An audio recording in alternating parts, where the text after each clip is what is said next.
en décembre dernier, c'est Beyoncé qui porte moi ma chiffre. Beyoncé qui porte un vêtement de moi. Jusqu'à présent, j'en reviens pas d'ailleurs.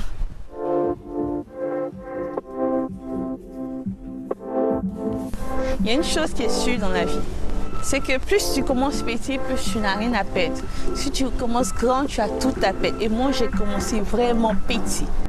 J'ai créé la marque YB Design dans les années 2015. J'ai commencé, j'avais juste ma machine à coudre et moi seule dans mon atelier. Je n'ai pas le moyen financier, je connais personne qui peut me donner autant d'argent pour commencer une entreprise. Donc j'ai commencé avec mes propres moyens. Au fur et à mesure, je vendais et au fur et à mesure, j'achetais une machine. J'employais une deuxième personne à part moi.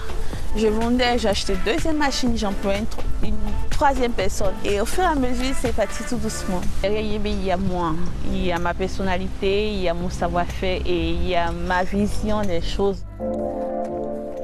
Alors, en ce moment, on est à Bassam, dans le quartier France.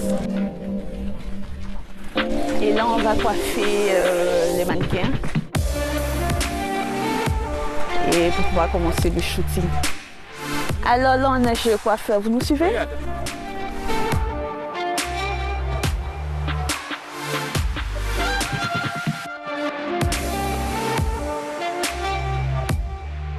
Moi, je suis d'origine gourou. Et chez nous, les gourous, les femmes gourous sont reconnues pour être des femmes fortes, des femmes battantes, des femmes très charismatiques. Et je sais à la fois de représenter ça vraiment dans mes collections. L'idée de YB, c'est vraiment ça, c'est de mettre vraiment la femme africaine, la femme ivoirienne auparavant en fait. On va shooter là, c'est pas le paradis ça. Ça, c'est le plaisir qu'on a en tant que designer, se retrouver dans des endroits assez intéressants, géniaux, des endroits inspirants où on peut montrer sa créativité tout en montrant sa culture et tout aussi en montrant l'environnement, le paysage ivoirien. Je me suis dit, ça, je dis, écoute Rebecca. D'abord, tu n'as pas assez de moyens pour commencer. Tu n'as pas la logistique qu'il faut. C'est sûr que tu ne peux pas faire une robe aussi classe que l'autre ferait là-bas. Qu'est-ce que tu peux faire? C'est juste te servir de ce que tu as. Et ce que tu as, c'est ta culture. Ce que tu as, c'est ton savoir-faire. Ce que tu as, c'est ton quotidien. Et c'est juste ce quotidien-là, le mettre en valeur tout simplement. On a une culture tellement variée et tellement vaste que c'est dommage de ne pas s'en servir.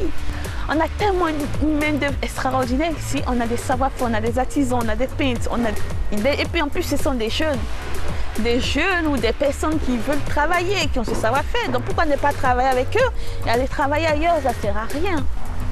D'ici quelques temps aussi, je compte faire un atelier un peu plus grand que celui que j'ai maintenant pour pouvoir produire ici en Côte d'Ivoire, pour vraiment développer le côté prêt-à-porter. Donc c'est en même temps développer mon business et à la fois aussi créer des emplois.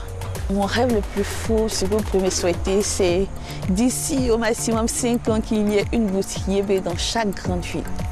New York, Paris, Singapour, partout je veux une boutique YB.